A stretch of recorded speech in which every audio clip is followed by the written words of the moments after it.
Does anybody know about Eve Sellis and her band? She used to be here. She grew up here in San Diego, and she had a really fine band. She was at we used to have house concerts at our house, and she was there a couple times at our house. She's moved to Nashville and trying to make it as a songwriter there. And her and some band members of her wrote the Ballad of Kate Morgan. Does anybody know who Kate Morgan is?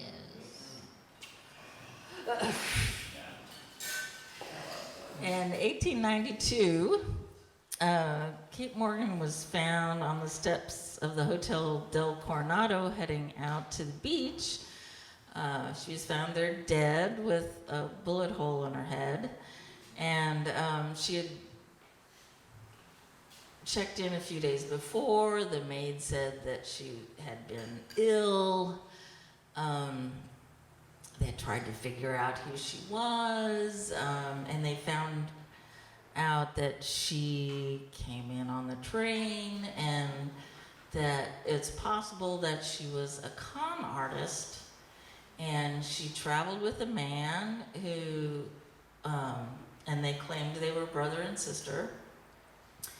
And she would flirt with men, and if they, tried to make a pass at her at something, or in any way suggest that they have a relationship, she would say, well, why don't you meet my brother and play cards with him and stuff, and then, we'll see how it goes.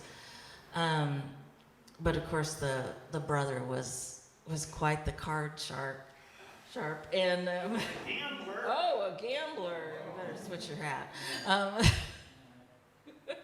So they also found out it wasn't a brother; it was her husband, and they used lots of different names, and so they traveled and conned people out of their money, but. Why did she get to the point of being dead there on the beach in San Diego? So originally this concert was going to be in the autumn too, so we thought we needed a Halloween song. Did you mention that she haunts the... She does haunt the Hotel del Coronado. She's one of a couple of ghosts that are there. Another one is a maid, and when Kate Morgan supposedly acted up the most was in the late 50s when they filmed Some Like It Hot there, and Marilyn Monroe was there, and so they changed the gift shop around to include Marilyn Monroe memorabilia, and that had a tendency to fly off the shelves and off the walls instead of, so supposedly that was Kate Morgan that was doing that. Quick note on gambling on trains. Roughly from the end of the Civil War till end of the 19th century period of the Old West, the Wild West, historians estimate more than 300 card sharps called the Union Pacific Railroad system home. In that period of time, you might hear a deck of cards referred to as a railroad Bible.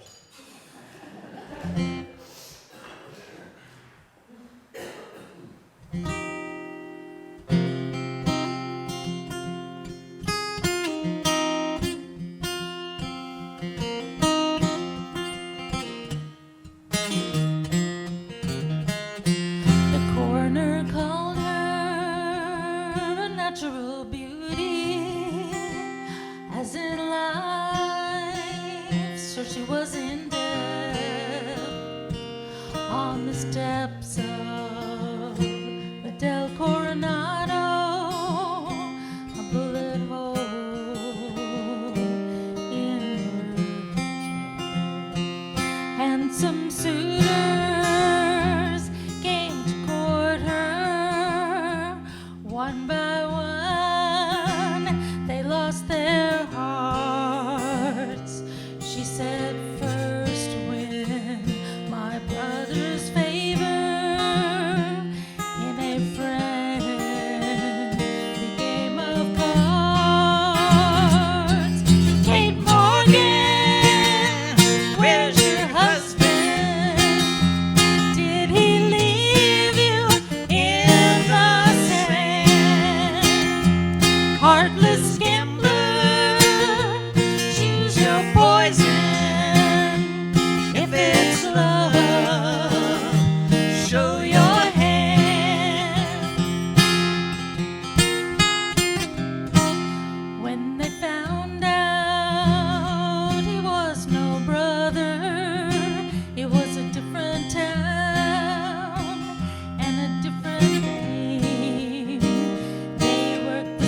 So obviously that song is why I have this semi-19th century outfit. Although I know that my petticoats aren't supposed to show.